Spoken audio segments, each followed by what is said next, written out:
city life, but not city life as you would know it. Obviously, the weather has turned to the situation whereby none of our guests could get here. So what we've done is we've picked some of these stories that we've already done in previous days and weeks. Sit back and enjoy these.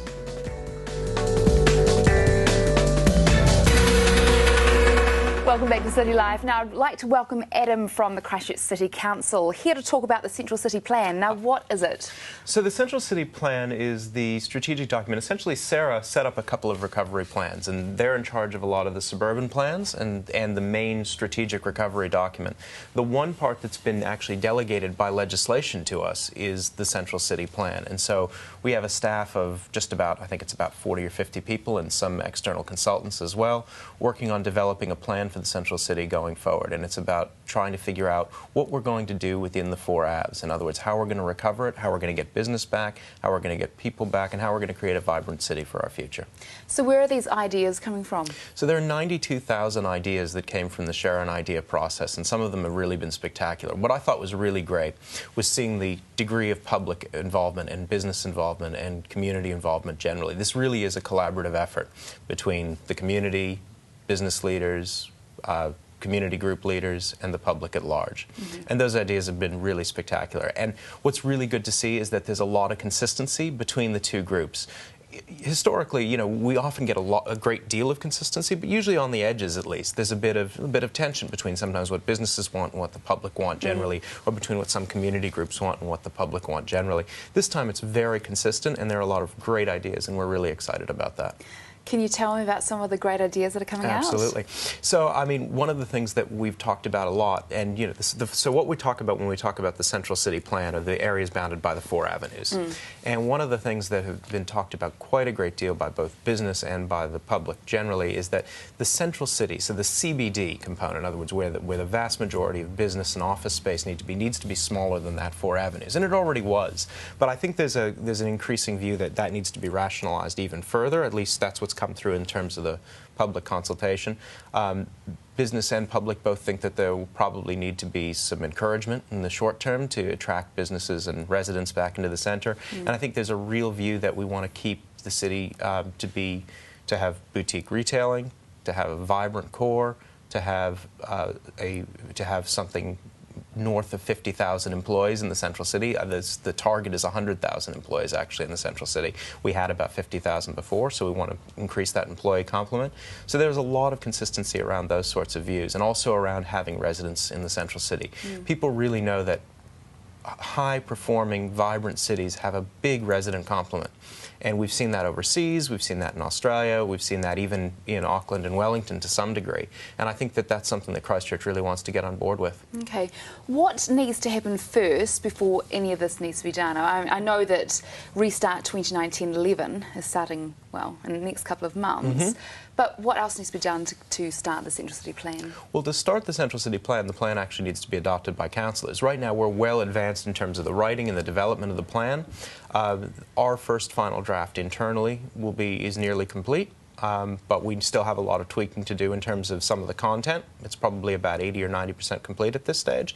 It needs to go to the councillors, and then it goes out for public consultation on the 22nd of August. So this whole Share an Idea concept, which closed on the 20th of June, is really just the first part of a consultative process with businesses and with the community. We're sort of hoping to have probably an 80% plan, right? Something that people could look at, can comment on, and that we can move forward with. But obviously we're open to changes, and that's, I think, the really important message here, that the public and the business community, even once this plan comes out, there's a formal consultative process that we're going to go through with them. All the ideas for the rebuild of the Central City, are they coming from the public or the community? I mean, how many of these ideas to do with the rebuild are coming from the community? Oh, I mean, in terms of, if you just talk about the broad community, if you talk about the business community, if you talk about the community at large, I can't put a number on it, but I mean, a lot of the ideas have been sparked by community action, by business group action, and by the Share an Idea concepts.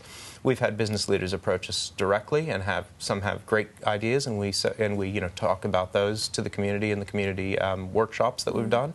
And I think that, so I mean, I can't put a number on what percentage of ideas in the plan came from the community directly, but it's a vast number. And you also have to understand that there's a lot of overlap there, right? you know, we have a lot of professionals working on this who, you know, do urban planning and urban design and economic development for a living. So while the ideas are great to see from the public, and there's often a lot of overlap with the ideas that we kind of already had or were already heading down in that track. And it's not like we were starting from scratch. The City Council has done a lot of work in the central city space in the past. We had a central city team historically. We had a group of people working on the central city. We'd even looked, excuse me, we'd even looked at some of the incentives prior to the 22nd of February earthquake for some types of business development and residential development at a staff level.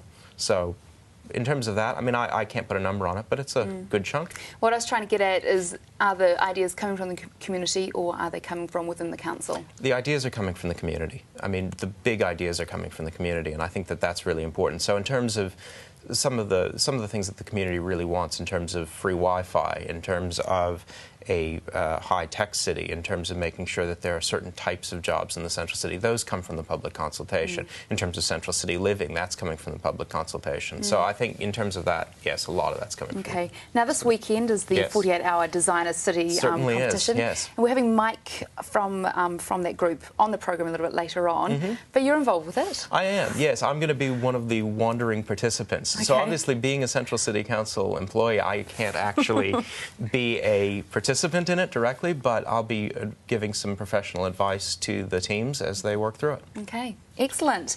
Thank you so much for coming on the programme. Thank you. Good to have you here. Thank you. After the break, we catch up with Ken from Citizens Advice.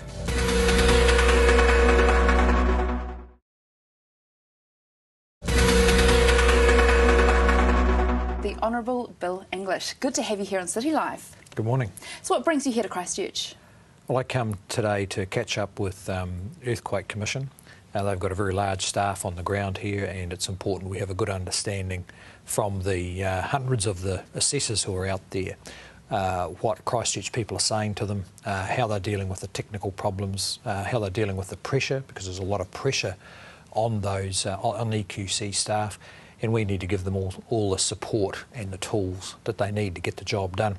I'll also be visiting some local businesses to see how they're getting on. So Tate Electronics, who aren't affected that much directly, I think, by the quake, but a really good success story, the kind of success story we'll need to build on for rebuilding the economy here, and also the port, which has been fairly significantly affected, and they're a vital channel in and out of the South Island, not just for Christchurch. So I want to find out where they're up to and what their plans are. You've got a very full day ahead of you.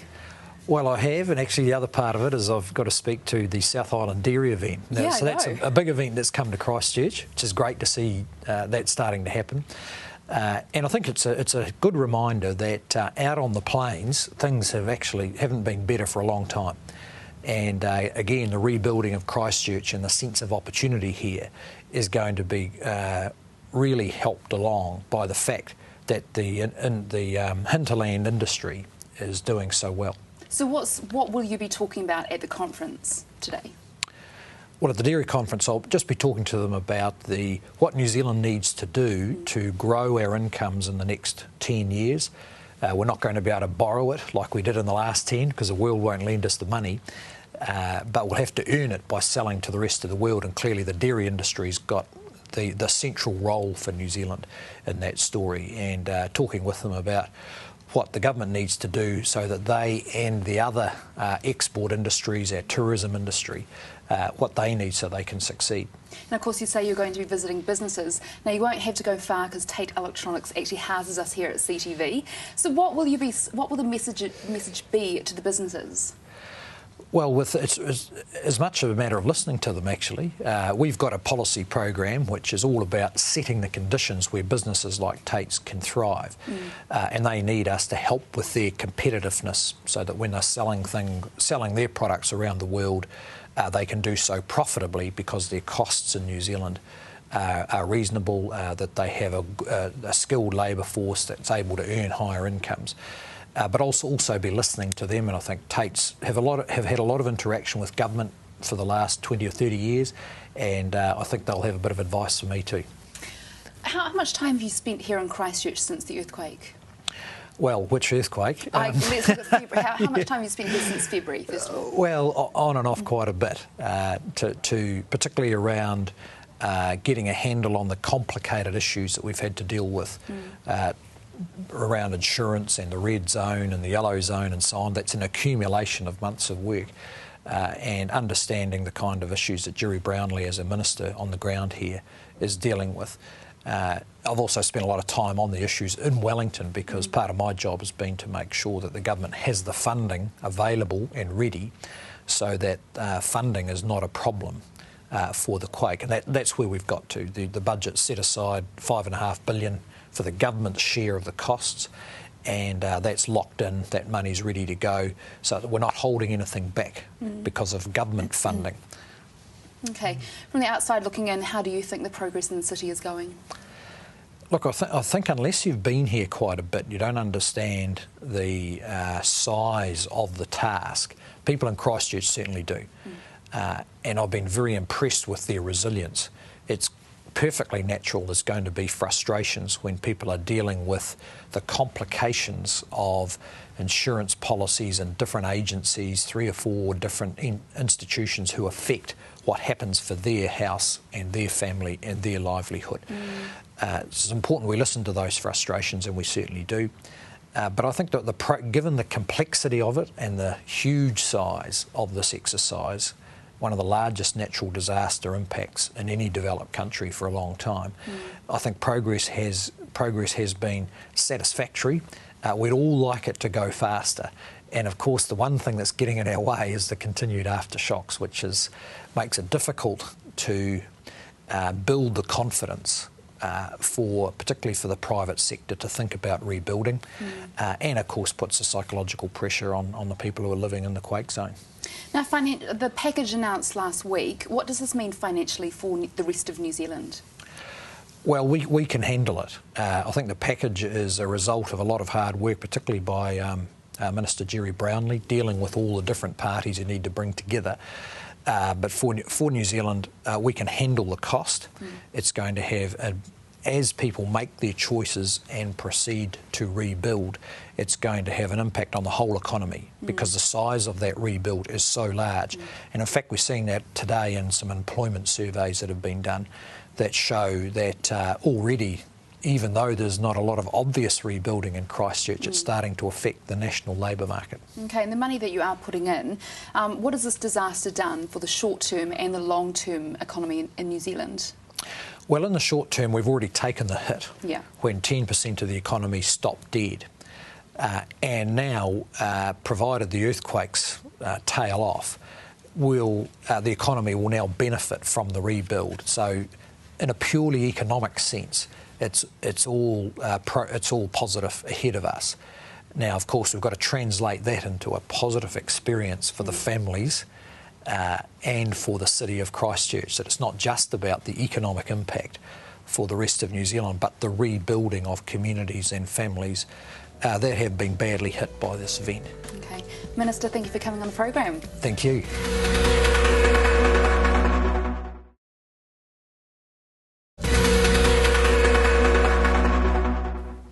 Now I'd like to welcome to the program Dr. Rod Carr from the University of Canterbury. Good to have you on the program. Hi, Ken. Nice to be here. Now tell me about the university. How's it going? Well, the students are on break, so that gives them a bit of a rest. But the rest of the campus is being cleaned up, fixed up, tidied up, and we're looking forward to the second semester starting on the 11th of July. Let's look at the way that the university has recovered after the quakes. Right. Well, we think of it as having 4 really major components: our students, our staff, our facilities and our programs.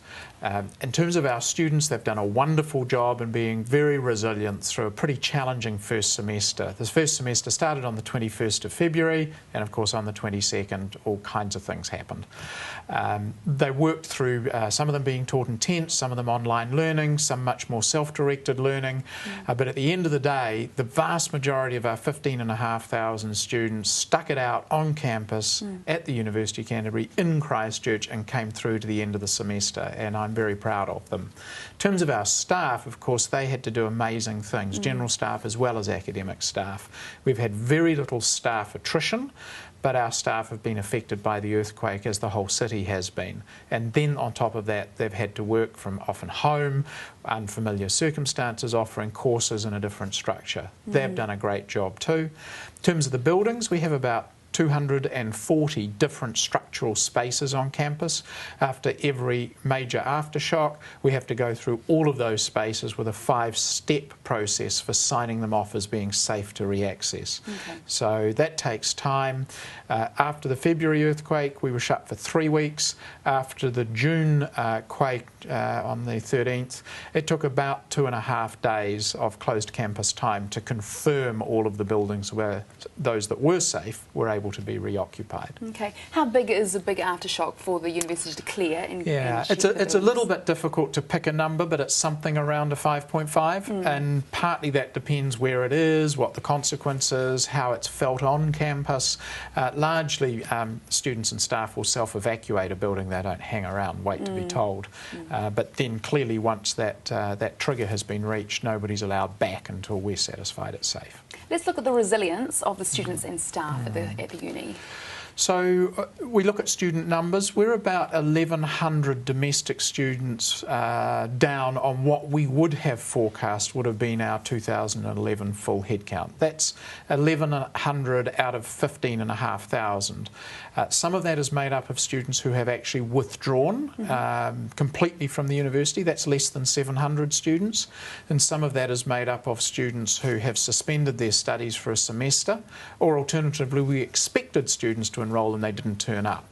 The students who have stayed with us have often relied on each other quite a lot, peer support. They've had a pretty challenging semester as well, but there hasn't been a great demand for formal counselling services, for instance. Have been pretty moderately used, and a lot of students are just happy now to have a bit of a break. Let's look at the story in the paper. A lot of students are asking for aggregates in their exams. Is that something you were expecting? Yes, well, we made a policy decision that said, whereas normally you had to have medical evidence to even apply for an aggregate assessment, we said, no, the earthquake's it. That's a justification for applying for an aggregate assessment. It's not a guarantee of a pass. It simply says, my personal circumstances are such that I think you should have a look at that while you consider whether the grades I've got fairly reflect on my ability to acquire this knowledge and show competency. So out of 15,500 students, we've had about 4,500 say, I think I'd like an aggregate assessment of my first semester's work. Okay. That means over 70% of students have not applied for an aggregate assessment. So the vast majority are happy to stand by the grades they've been attributed and the progress they've made during the first semester. Okay, let's look at some other ways that the university is helping its students. Right. So we have put in place additional counselling services for those who require them. We've provided some financial relief, modest, sure, for those who recognise that they've been working in different circumstances. In the beginning, we provided exchange opportunities for students who wished to study but not on site at the university campus. So about 250 students opted for an exchange either to Adelaide, to Oxford, or to one of the other New Zealand universities. So we did know there would be students for whom this was an opportunity to be somewhere else for a period of time, but we expect most of those students to be coming back to us at the beginning of the next semester. Let's look at the initiatives that have come out of the university following the earthquake. For example, the UC Volunteer Army. Right. So the Student Volunteer Army was self-generated from within the student body. It wasn't a university organised thing. It came about after the September quake. Then following that sort of major activity, those who had organised the army began to want to sustain a more permanent volunteering culture, so they didn't just dissipate. They created an infrastructure with an ongoing series of activities, and of course when the February quake came they were able to gear up quite dramatically, which they did, particularly while the university was closed. So we just have to remember a number of our students weren't here for that intensive Student Volunteer Army because the university closed. We encouraged them to actually go home to take some weight off the city infrastructure. Often the volunteer army it was those who stayed and those who were either living in Christchurch or had a good reason to be here. So about half the students appear to participate in the volunteer army. Other things that have come out of that, we've created a academic program in service learning. So out of the American natural disasters, they began to develop an intellectual understanding of how to organise and respond to community needs, volunteering and so forth. So there's quite a good academic literature around that. We've brought that together with an applied part of the program to create what we've called Christchurch 101, which is a 15.4 credit paper in service learning. We've started offering that for the second semester in the summer school, and we've had some pretty substantial interest in that program from American students wanting a study abroad experience in Christchurch, which is pretty exciting. That is pretty exciting. Now, just finally, what are the things that the university has learnt from the earthquakes? Well, first of all, I think we've learnt we can be a lot more flexible and a lot more responsive than we've traditionally thought of ourselves as being. We've sort of traditionally believed that we would take our time to gradually make change and choices. The earthquakes proved that our staff can actually make very good choices very quickly when they have to. Secondly, I think we've come to understand that we can actually use our built infrastructure much more efficiently and effectively than we have. Whole lecture theatre blocks aren't available at the moment for timetabling, and yet we're able to timetable quite adequately. So that's been quite revealing. And I think the underlying resilience of both the student body and our staff has been revealed, but we have to recognise everybody's getting pretty tired, and we have got some people who are in very difficult personal circumstances. All right, thank you so much for coming on the program. Thanks, Ed. We'll be back after this break.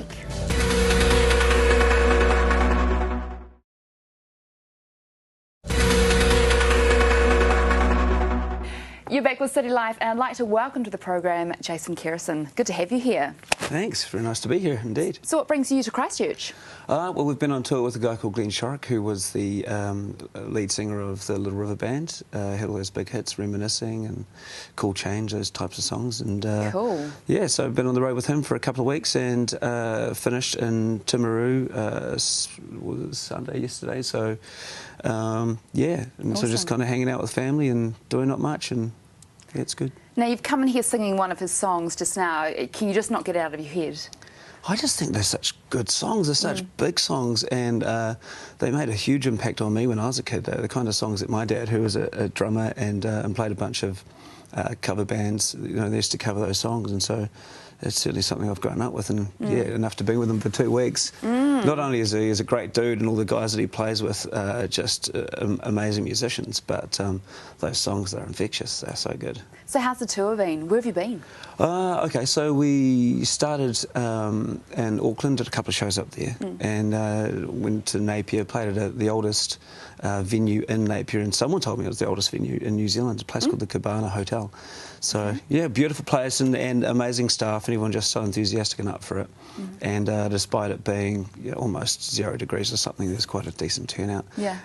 And you know, it was 8 different shows. I think we had 4 in the South Island, and one of those was in Queenstown as well. So. Oh, cool. Was that for Winter Festival? Yeah, the Summer Winter Fest. It was a bit odd, you know. Winter Fest? Well, it was just, you know, it didn't feel like winter. Oh, really? No, there was no, and I've been to Winterfest the last 5-6 years, and you know, you by and large expect to see some snow somewhere, and the only snow you really get to see is when you're taken off and you get to look over past the main peaks that you do when you're in Queenstown. But yeah, it's just kind of odd that there's it's starting to get cold now, but there's no snow at all. Yeah. So is it the kind of thing that you're up to at the moment? You're touring, you're doing lots of music? Yeah, I'm just I'm throwing myself at the wall, to be honest. You know, just seeing what sticks. And not only was I involved in playing on that tour, but a company that I formed with some friends was promoting that tour too. So it was, shall we say, more economical for me to go on tour instead of having to pay someone. So, you know, good business mind. You know, it was just going to be easier to get up and do it, and you know, set up the PA and do all that kind of stuff as well. But no, I'm joking. I don't set up PAs. I wouldn't know how to. I was thinking, wow. Yeah, no, I haven't got a clue. No. But I know really good people who do it really well. So you know, it's always good to pass on business their way as well. Yeah. So no, I've been doing that. So we've set up the business to do that. We're there's a couple of touring concepts that we've got coming up. There's one called, that I'll touch on very, very briefly, called AAA, which is Access All Ages. And the idea is to bring 3 different generations together, really, for a national tour. This year it's going to be Dragon, Op Shop, and every year, and the year after will be a band from the Rock Quest opening up in different regions, which will be great. I mean, I was in the first ever Rock Quest, National Rock Quest, and look, I know if I had an opportunity to open for, I guess it would have been Push Push or something back then, I would have jumped at the opportunity. So just getting that pathway to experience and having a bit more of an experience in a commercial realm. So yeah, awesome. so we're doing that. That's coming up, and I'm producing records now as well, which is fun.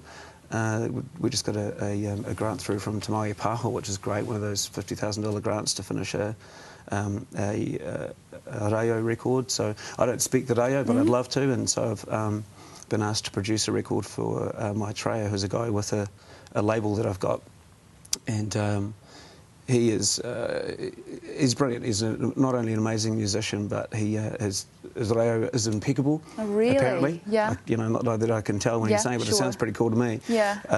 And he was the first non-Māori recipient of the Maihaua Award, which is the equivalent of the APRA Silver Scroll. So, yeah, pretty exciting to be doing that stuff too. So is this something you want to work on? You want to learn the language?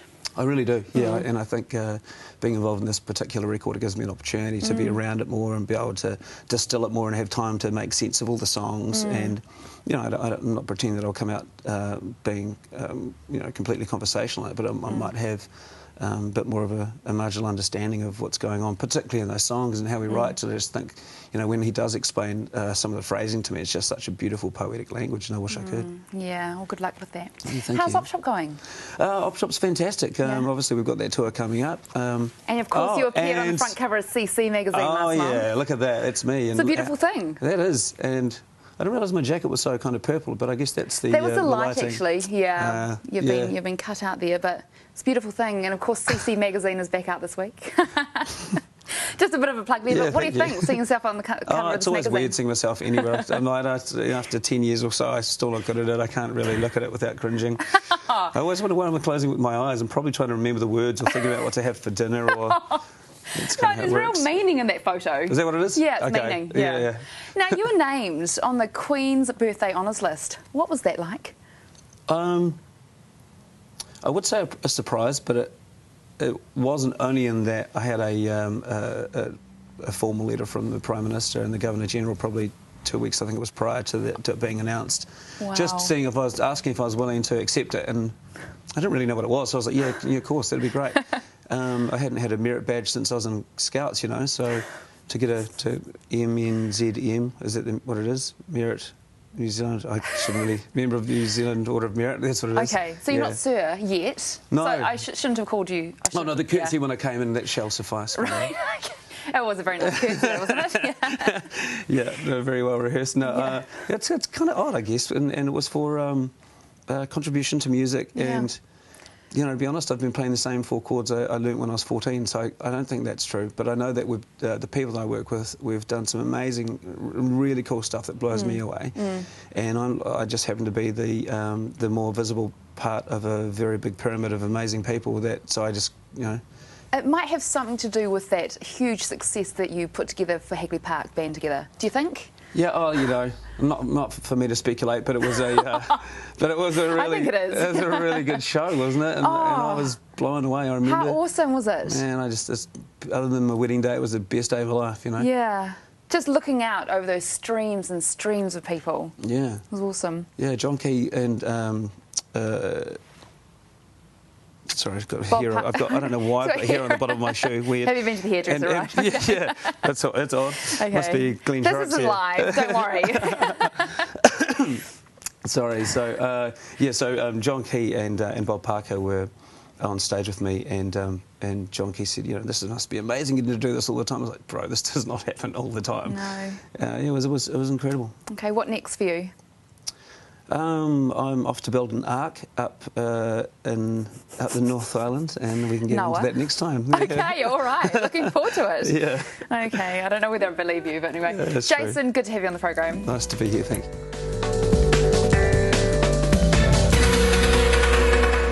You're back with City Life, and I'd like to welcome Carl from the Canterbury Employment and Skills Board. Good to have you here. It's good to be here. Now tell me about the board. Right. We all know that CERA, the Canterbury Earthquake Recovery Authority, is the government agency that's been tasked with coordinating the recovery to the earthquake. CERA, C-E-R-A, has a whole lot of things it has to sort out, and one of those is it's got an economic recovery plan. Now, an important part of its economic recovery plan is its skills and talent plan. How do you go about finding the people we need to help Christchurch recover, rebuild, and then prosper?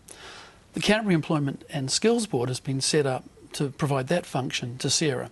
And the board is a bunch of government agencies and local government agencies and local employers all working in that kind of skills and employment space, skills and employment and training space. And our job is to come up with an action plan so we can find the skills and talent we need to help Christchurch recover, rebuild and prosper. How big is this job going to be? Well, that's the $64,000 question, isn't it? There has been some modelling that's been done in the past that suggests, and get this, the need might be 19,000 extra jobs in Christchurch over the next 5 years. Now, I need to add some caveats to that. That modelling was done before the June 13 earthquake. That modelling was also done before the announcement last week or the week before about which houses are in the red zone, the green zone, the orange zone, the white zone. So there is some remodelling to do, but we are talking about, you know, a significant demand for labour skills and talent in addition to the labour skills and talent that's already available in the Christchurch market. So that's the challenge. Wow. So do you think this number is going to actually increase? Well, I don't know, but even if it doesn't, I mean, we're talking 19,000 people. Where are you going to find 19,000 people? Don't ask me. Right. That is your job. Where are you going to find these people? I thought I was trying to be clever by deflecting. Absolutely, that is the key strategic question that the board has. Where do we find those people? And the answer is complex. And the answer is varied. I mean, obviously what we're going to do is we're going to train some people. We're going to find some people that have the skills who are working in different industries already. We're going to activate all the people we can from around the region. We're going to find people from outside of the region within New Zealand. And if we have to, we'll go to international markets. The people designing the strategy on the board talk about pipelines. And they talk about what are the pipelines. So there's a skills pipeline, there's a labour market pipeline, there's an immigration pipeline. And we will be working those pipelines as hard as we can to make sure we get the skills and talent we need to rebuild, prosper and make sure we recover. How important is it for you to employ from within the Canterbury area? Absolutely. No, it's a first principle. So wherever we can, the strategy we're designing will emphasise the need to employ locals. But we are actually we're not just talking about labour, we're talking about a whole lot of highly skilled people as well, a whole lot of talented people. We're going to use all the highly skilled, talented people we can find from throughout Canterbury, and we're going to need more, we're going to need a whole lot more. And those ones we're going to have to get from somewhere else. We can suck them out of other places in New Zealand, but we will have to get them from overseas as well. Let's look at some of these jobs that these 19,000 people will fill. Yeah. So the modelling we've done is all about essentially rebuilding. So we're talking about jobs in infrastructure, we're talking about jobs in commercial rebuilding, we're talking about jobs in residential rebuilding, we're talking about jobs in residential repair. So it's your traditional trades jobs, but it's also all those finishing jobs, your plasterers, your painters, your jib stoppers. Those are the people we're going to need, and we're going to need a lot of them, and we're going to need them quite soon. So how will people know about this? You know, there's people out there I know that need work. When are we going to start finding about these jobs? Look, I mean, I fully understand that frustration. I mean, the people we work with express that frustration all the time too. There are lots of people who are working very hard to make sure that we have all the preconditions in place before we go and do this properly. So one of the things that the board's working very hard on is the planning, working out what actually is the demand, where is the demand. And if you think about it, it's a really interesting question, because if you're thinking about rebuilding, it's not just about where do you get the labour, but by the time you've got the labour lined up ahead of the need, you've also got to make sure you've got the capital lined up. You've got to make sure you've got enough building materials to go back and rebuild all those thousands of houses. So we're talking about a logistical planning exercise that Sarah's doing, which just beggars belief. What we're doing is we're trying to make sure that the skills pipelines, the bit that does labour, workforce, talent, is absolutely ready to make sure that they can access the things they need when they need them. Okay, so there's lots of work for builders and things like that at the moment? Yeah, but not just those. I mean, absolutely. The board is very clear that we're looking in 3 phases. We're looking at the recovery phase. How do we actually recover from the earthquakes? And you know, at one point we might have said, well, we're through that phase and let's move on to the next phase. But so there's a need to recover. Then there's the need to rebuild, and we're talking about rebuilding here, but let's not just focus on rebuilding, because what the board's strategy will do, and do clearly, is also position Christchurch to prosper out the other side. So once we've rebuilt, we'll actually have a city that will prosper. And here we're fortunate because there's I don't want to descend into a litany of acronyms. This gets really difficult because we've got Sierra, then we've got the Skills Board, CESB. But we rely heavily on what CDC, the Canterbury Development Corporation, has done in terms of its economic planning. It's got a great document called the Christchurch Economic Development Strategy. SEDS, you probably had somebody on here talking about it. Well, they've done a lot of the heavy lifting for us in terms of what do we need in Christchurch for Christchurch's economies to prosper. The challenge for the Skills Board and for Sierra is to make sure that while we're rebuilding Christchurch, we're also making sure we're positioning Christchurch so that at the other end it prospers, so that we have the skills we need, that we have the businesses we need, and we have the investment we need. And in those cases, we're not talking about builders and chippies. We're talking about very highly skilled people to work in knowledge-intensive industries. The SEDS strategy, and if you haven't had somebody on here, you should have somebody on here and talk about it, is all about building a smart city, about making Christchurch the hub of the South Island, making it a knowledge-intensive city. That's still the goal.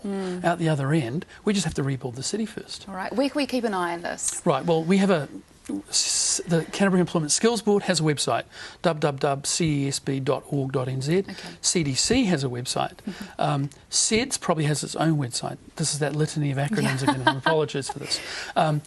But probably the first place to start looking is Sierra, and keep in touch with what Sierra is doing. Right. But the Skills Board will be putting out an annual report, and we will be reporting to Sierra regularly about our action plans. All right, Carl, good to have you on the program. It's good to be here.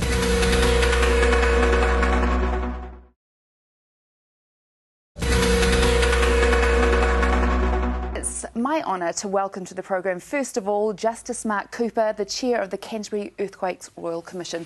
Good to have you here on City Life. Thank you very much. Now, first of all, tell me about the role of the Commission.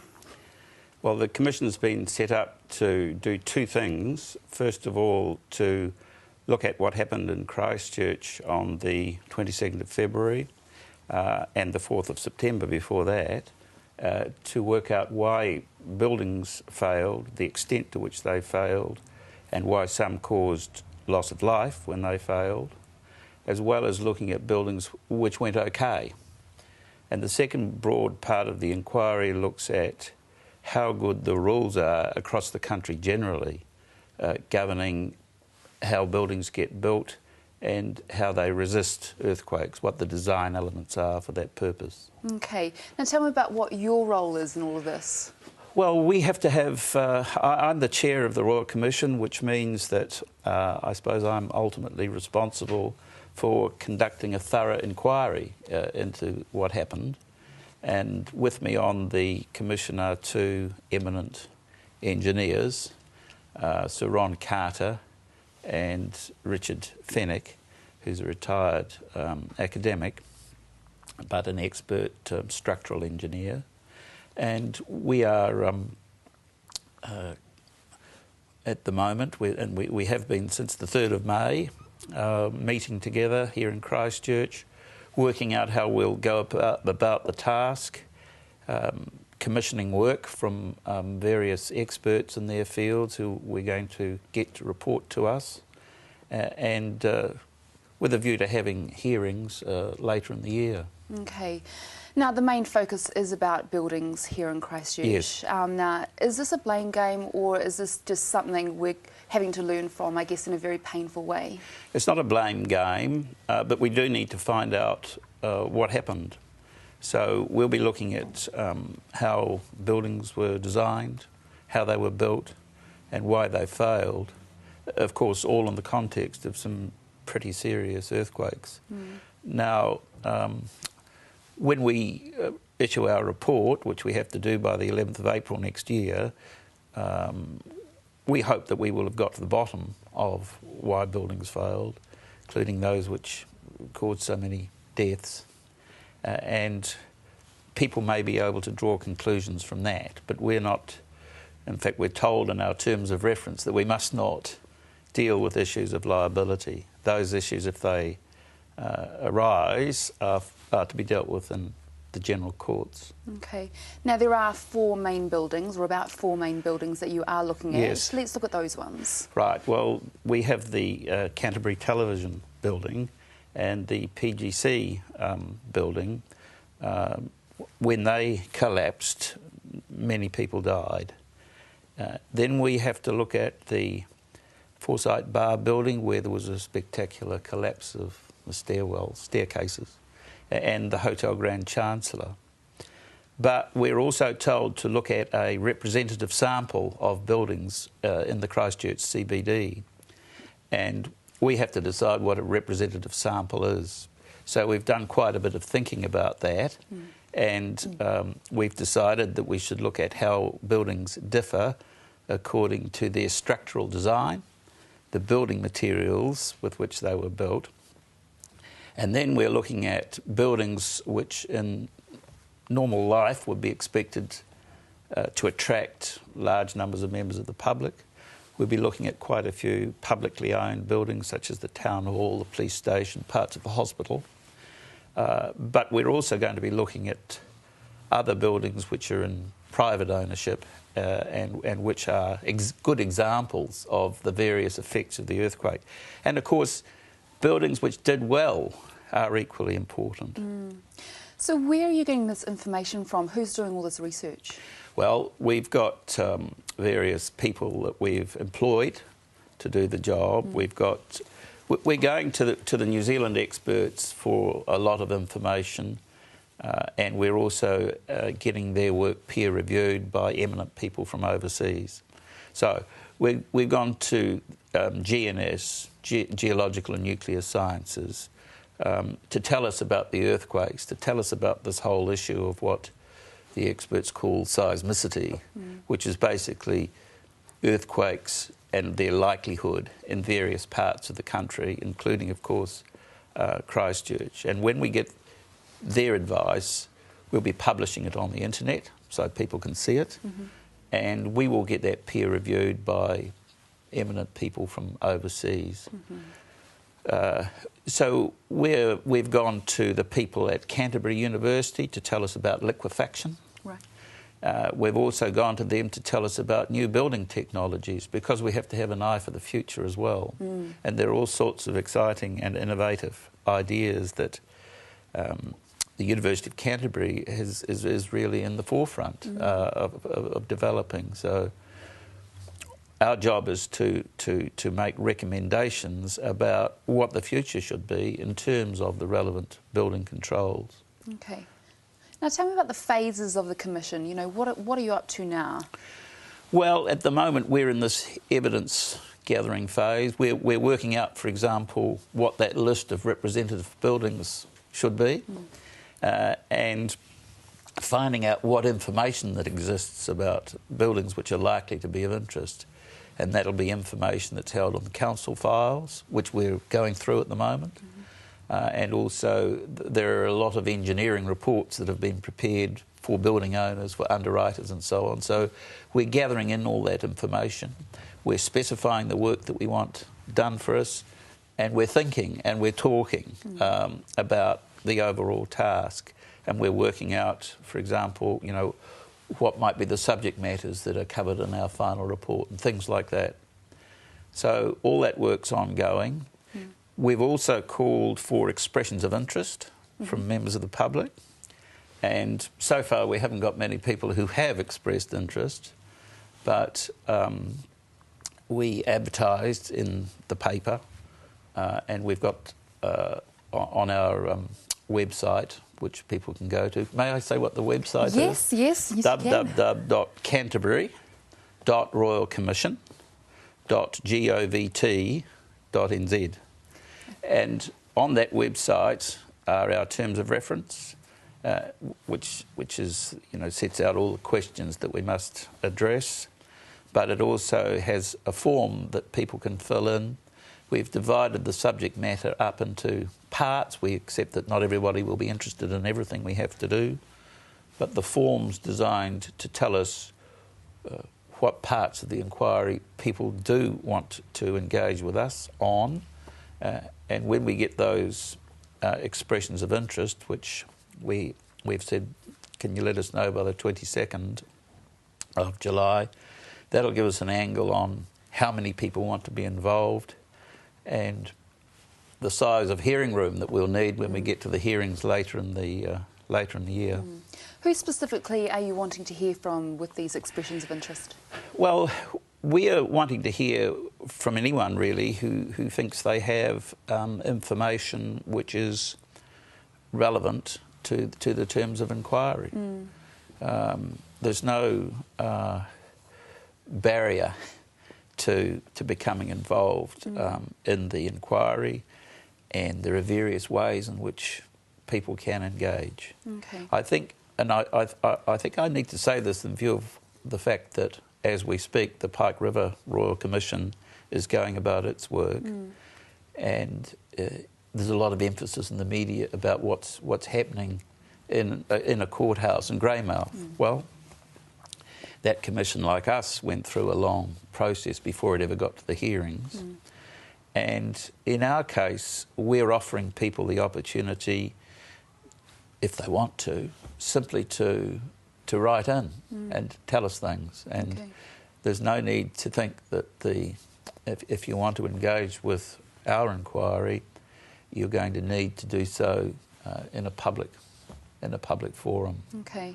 So are these from tenants, builders? Who are the people that you're wanting to hear from? Just anybody with some information? Or Anything with some with relevant information. I think in terms of not everybody's an expert in why buildings fail, but people will know, for example, what their experience of the stickering or placarding process was after the 4th of September earthquake. That's part of our inquiry. What went on in terms of inspecting the buildings after the 4 September quake? What was that process? Were buildings that green stickered when they should have been yellow stickered, or yellow stickered when they should have been red stickered? That sort of thing may well be information which building tenants and occupants, or even members of the public who used buildings, can tell us about. Okay. We expect that there will be good records of that in the council system, but we need to get to the bottom of things. So I imagine lots of people will have interesting information that they may wish to share with us. Okay, so everybody who puts forward an expression of interest will be contacted by the Commission? It's likely they will be, yes. And it depends on the terms of what they say, of course. They may say, well, this is all I want to tell you, and tell us right at the outset. So. Okay. Now, just finally, tell me about the hearings that have been held at the Riccarton Raceway, which were postponed after the June 13 aftershocks. Nothing to do with me, I'm sorry. That's the coroner. Okay. And that's a quite separate process, determining the reasons why people died.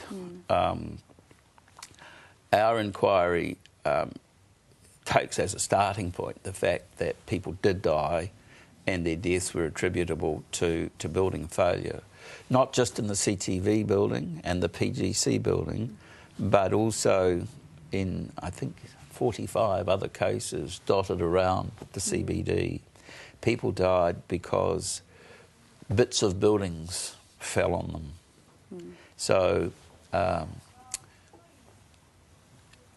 we are going to investigate the building failures which lay behind all those deaths, but the coronial process is something it's something different and doesn't involve us.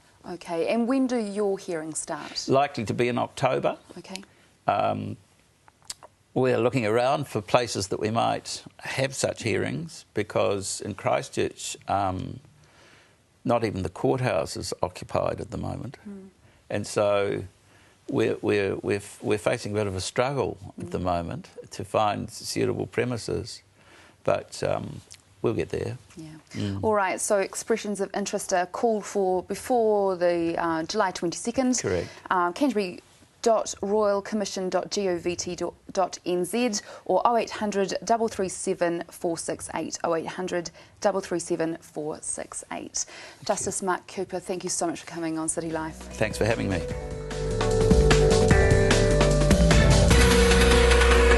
With a fair breeze and a bit of sunshine, tomorrow we should be able to bring you a more regular and traditional City Life.